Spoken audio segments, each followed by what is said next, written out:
Hello, sisters. Welcome to Finding Faith with Flame.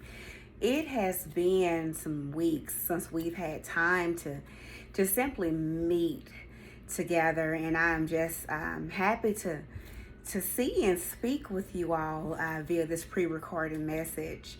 I know that we have everyday lives and we have a lot of things going on personally and professionally, even just given the sense of what's going on in the world today. I will admit that it has been challenging. So we're just going to go ahead and get started by my usual questions. How is your faith? Have you measured your faith lately? For me, I can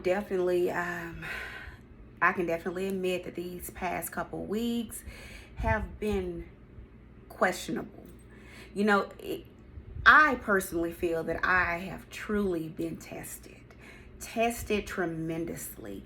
It's so difficult to keep your faith at the level that you desire to be when everything that you're seeing day to day is just so discouraging. And this is a time where we have to trust God no matter what. I think our trust is even challenged. You ask why. And the human part of us, we often will ask why, especially when things are happening to innocent children and elders and just people in general. This rifle situation is just out of control. You look at the politics and how they have pretty much made it easy for you to even purchase a weapon. I remember years back, you had to get a background check. It took a few days. And these days, it doesn't even take that. Even if they're checking, you really don't even know if they're actually doing the thorough check and approvals that are required to purchase a weapon. Even the age of 18, personally, I feel that is just too young. But again, these are things that we deal with day to day, and you have to look at the spiritual side of life as well as the physical and mental side of life and understand that this is bigger than us. It's bigger than what we can see. It's bigger than our day to day. Greater is coming. And so for me, I am trying no matter what to see the good in all things. And so I was just thinking back, and I just, how we often reflect. We reflect on our childhood. We reflect on our life decisions, where we are now in today's life. And so at times it can be a bit disappointing. You may not be where you want to be professionally. You may ask God why your upbringing was the way that it was, why you were raised by the parents or the type of parents that you had, why you experienced that childhood trauma or even relationship trauma. You just never know what you're going to go through day to day. And so I had to ask myself this. Not necessarily ask myself, but I had to tell myself this. God knows all and sees all, and he definitely knows it before it happens. Things that necessarily happen to me in life, I can't always say it's the enemy. Because again, from my understanding, the enemy can't do anything without God allowing it. So if God allows you to go through certain things in your life, apparently he feels that you can get through it. He feels that you are equipped enough to handle that task that is in you. And there's going to be something that comes out of you from that experience and or that lesson. When I was a child, I didn't have the ideal upbringing, and I went through some things with my parents that may have affected me later in life. And I used to always ask, God, why me? Why me? Why did I have to have the type of parents that I had? Why do I not have the relationship that I desire with my parents? Why did I experience those childhood traumas? And I have to go back to, if God allowed me to go through it, He trusted me to get through it. He knew that I was equipped to go through that. He knew that the strength that I found back then, I would need later in life. He knew that those trials that I went through, I would try to break the cycle and change that later. Someone like children that may have grew up in foster homes when they was little, or they may have had certain things that happened in their life, when they grew up and became successful, that very trauma is where they found their purpose. They had childhood issues, so they wanted to work with teens or children, even to the extent of creating foster homes or group homes or after school programs that can assist with things. So I said to myself, I said, God, what is my purpose? I know my purpose in life wasn't just to have children.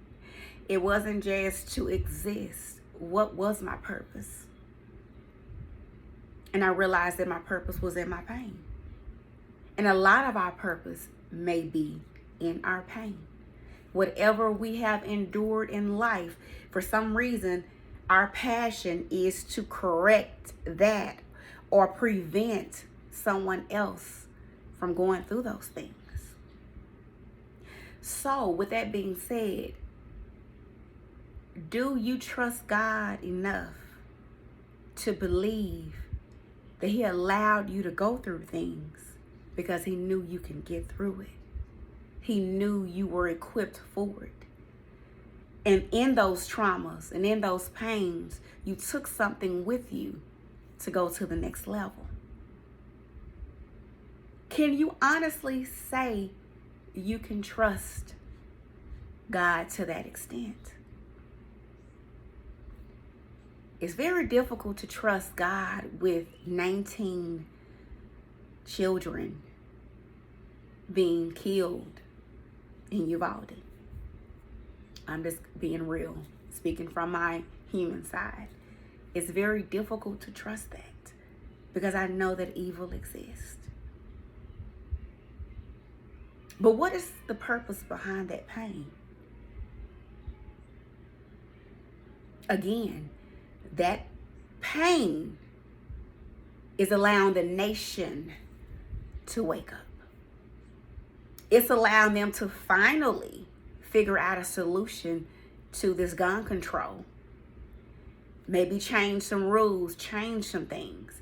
It's allowing people to take the time and just step back and appreciate life. Appreciate the people that they have in their life. Appreciate their children more. Even cater more to mental illness. Provide those dollars and resources that are available for all, where we can crack down on what the problem may be. It brings awareness. That pain brings awareness. It's unfortunate that those babies and those families had to suffer the way that they are suffering. It's unfortunate that they had to be the sacrifice for something later to come, because when you're sitting in it, you don't see it. You don't see the fairness. You don't see the good. You don't see what can come later. You don't see the outcome when you're sitting in your pain. I didn't see the outcome when I was sitting in my pain that I had in 2019. I felt like my life was over.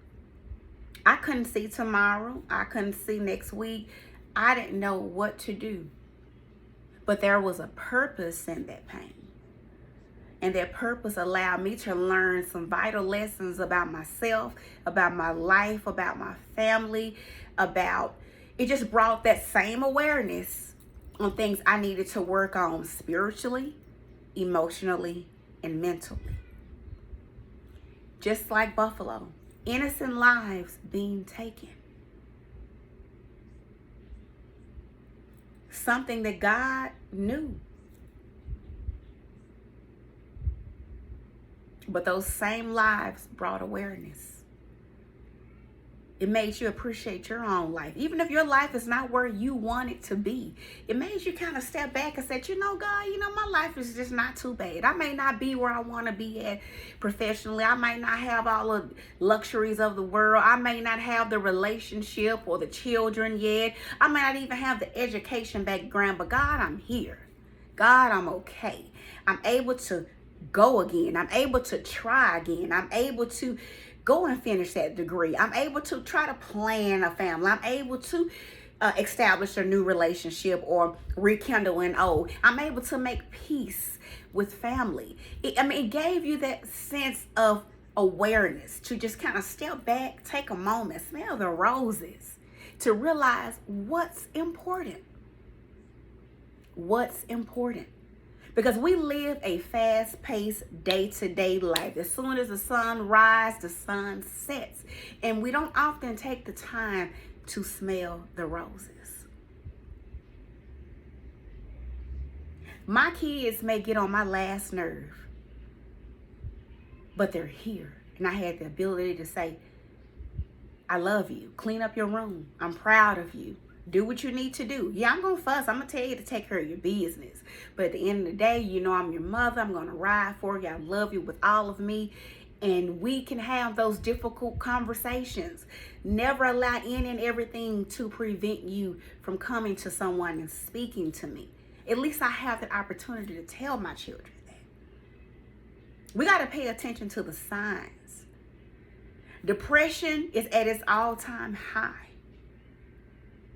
Pay attention to the silence. Pay attention to the isolation. Pay attention to being locked up in the rooms. If you got to take your child door off the hinge, do what you need to do and seek the necessary resources to help right on. Because I don't know what was going on through that 18 or 19-year-old young man's mind. But I know it was pure evil. It was pure evil. And we can't be blind to that. We can't be blind to the fact that racism and prejudices are very relevant in 2022. We can't be blind to that. As long as we keep seeing each other for what we can see on the outer and not the inner, we're going to forever suffer. We are human beings. We come in all shades, all colors, all cultures, all backgrounds, from every demographic. But at the end of the day, we are human. We all believe the same. We all have one God, the Creator. And whatever your belief is, your religion or religious, it's okay. Whatever you choose to believe, whatever you tap into to make you a better you, I encourage it. But understand that we're still human. We still bleed the same. We all live and we're all going to die. There's no way around that. There's no way around it. So while you're here, tap into your purpose. Appreciate life a tad bit more. Understand that anything that you're faced with, God felt that you can get through it, or He wouldn't have allowed it. Maybe there's something that you need to learn and take from that. Maybe that trial that you're going through right now, what you pick up from that is going to equip you for what's to come later. Maybe that pain that you're in right now has brought awareness to your whole family, has brought awareness to you about yourself. Maybe the trauma in the world has allowed you to appreciate the loved ones that you see every single day. A few days ago, I was in myself because I feel like I have made many sacrifices for my family. Oh, I was on one. I'm going to be honest with you. I was on one. because I have sacrificed myself for my entire family. I have made decisions based on my family and not myself. But when it was time for my family to make decisions for themselves, they didn't make that same sacrifice for me. So I felt betrayed. I felt like, wow, why didn't I have that option? Why didn't I selfishly think of self and make a decision based off self versus my family? Because at the end of the day, they made decisions based off their self and not the family. So I was hurt. I felt betrayed. I felt like I've lost out. I felt like it was a repeated cycle for me, you know. From years back, I always made decisions, made sacrifices for my family. And sometimes that set me back. It set me back emotionally. It set me back in my marriage. It set me back financially. It set me back developmentally. I mean, in so many ways, it set me back. But then I had to think. Everything that I done or did helped someone. Although I was a sacrifice, it was a choice. I can't be mad for someone else that makes their choice. Just moving forward, I know that I have to choose me. And now I've gotten those individuals or situations to where it needs to be. I'm able to choose me now. I'm able to do, I still have time to do whatever I need to do for me, and that I will be blessed and I am equipped because of the trials and the sacrifices that I made back then. Yeah, they can be considered and looked at as shortcomings. It can be considered and looked at as setbacks, but everything happened for a reason. I just happened to be in the position to help whomever needed to be helped. Carry whomever needed to be carried. Take on a responsibility of whatever responsibility that needed to be taken on at the time. And I believe in my heart that I would thoroughly be blessed, because even in my hard times, I've always been able to make it through.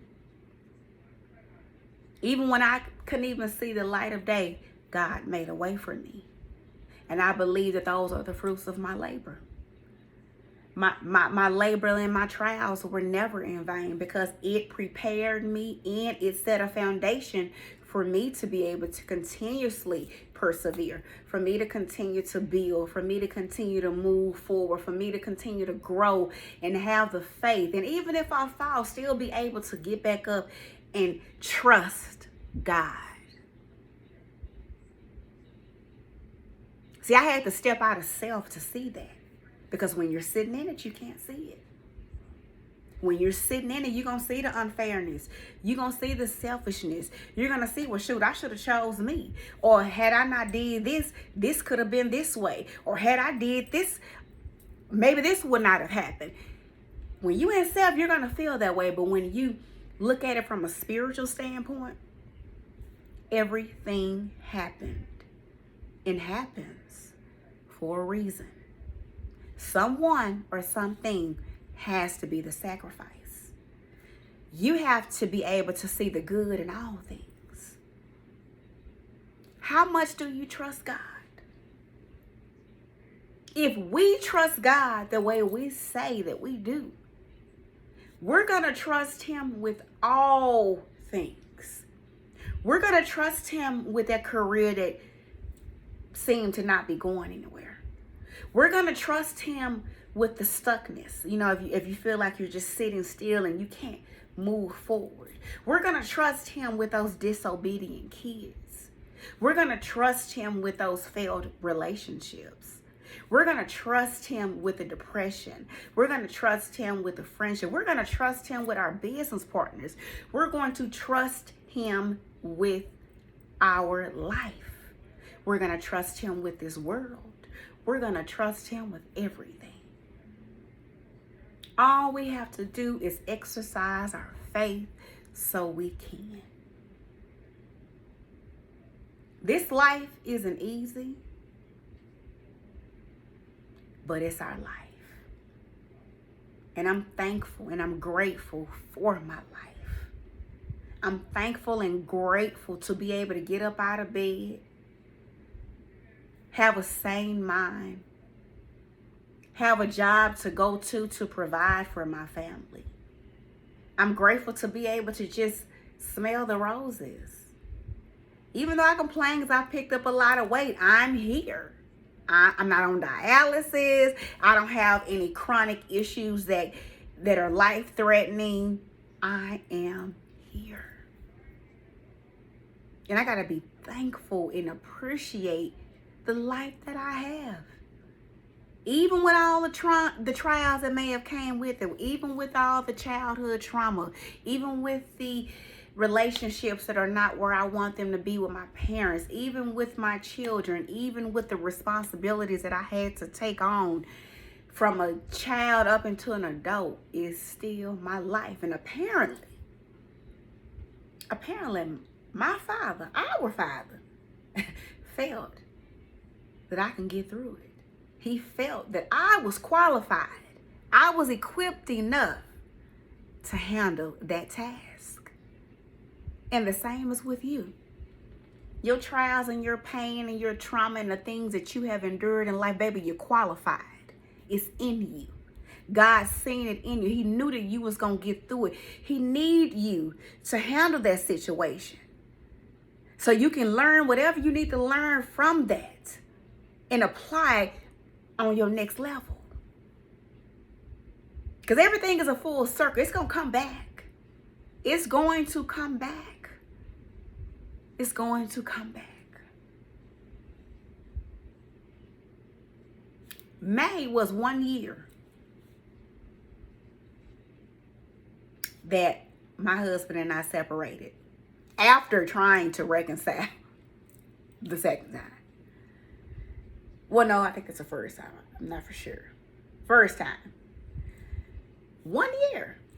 Now, when that May of last year, I was devastated. I was in New Orleans and I was devastated. I was trying to figure out why, how many times, we just don't get it. But May of this year, I'm in a different place. That pain that I endured then woke up some things in me. Made me realize some things about myself. Helped me understand a few things. Brought awareness. Reminded me of who God is. Showed me how strong I was. Helped me learn to love me and focus on me more. It allowed me to trust God with all areas of my life. How much do I trust? Because God never told me that I wouldn't go through things.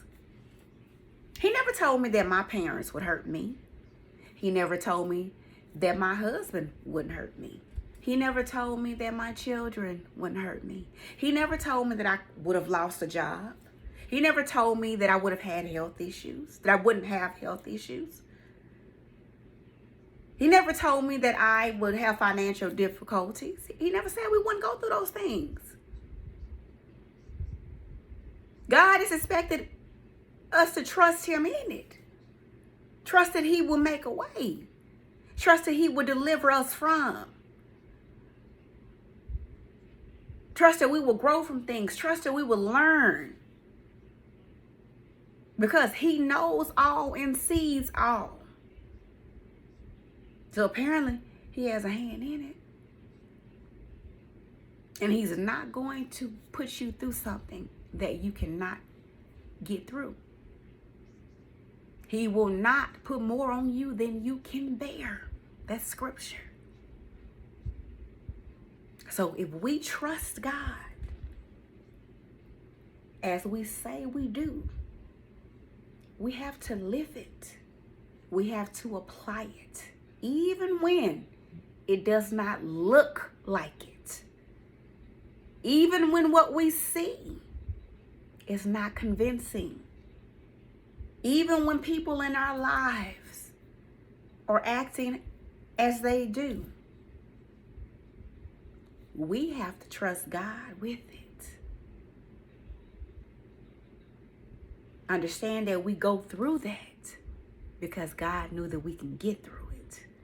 And we take those lessons, we take those tasks, and we apply it to the next level in our life. Full circle. And it's crazy to me when you're looking at it from a physical standpoint or even a mental. It's crazy, but this is a spiritual word. This is bigger than us. We just right here, right now. It's bigger than us, and it all makes sense. It will all make sense one day. May not be in my lifetime, may not be in the next, but it will make sense. The main thing is that we trust our Father. We trust God with all of us. We trust God with that pain, with that sickness, with that failure, with the depression. We trust God with this world. With the pains and the violence and the traumas and the mental illnesses that are going in today's world. You know the news and the state look at it from a political standpoint, but I look at it from a spiritual standpoint. They can make all the decisions that they want to, but at the end of the day, all that matters is God. All that matters is God. And I have faith that it's all going to balance out. I have faith that we're all going to get through this. Those traumas and those pains is going to do what it needs to do, but most importantly, it's going to bring awareness and it's going to create change. We all just have to be a part of that change. In order to be a part of that change, you have to believe that change. In order to believe that change, you have to have faith in God. So as I said, I wasn't going to take up too much of your time. So thankful to even meet with you today. So thankful to just have a moment to just have that girl talk. It's been a while. It's been some weeks. And I'm hopeful that you've been working on yourself as I've been working on mine. I'm hopeful that you have been grabbing the tools that are available. I'm hopeful that you have been tapping in for prayer and Thursday's Inspirational and Transparency Tuesday and Shannon Sprinkles. I'm hopeful that you have been enjoying the musical selection by Rosalind. And just, continue to engage in the love of a woman, because the love of a woman has a purpose. That purpose still stands. It will continue. And we all need that support. We all need that safe place, that space to just be vulnerable. It feels good to be in a place where you can just be safe with all of you. A judgment-free zone. Release, receive inspiration and encouragement. Sisters, I love you. I'm so happy to meet with you today. I'll see you again soon. Have a wonderful weekend. Be safe. Be safe. And again, I love you with all of me. Take care. And thank you for tuning in to Finding Faith with Flame.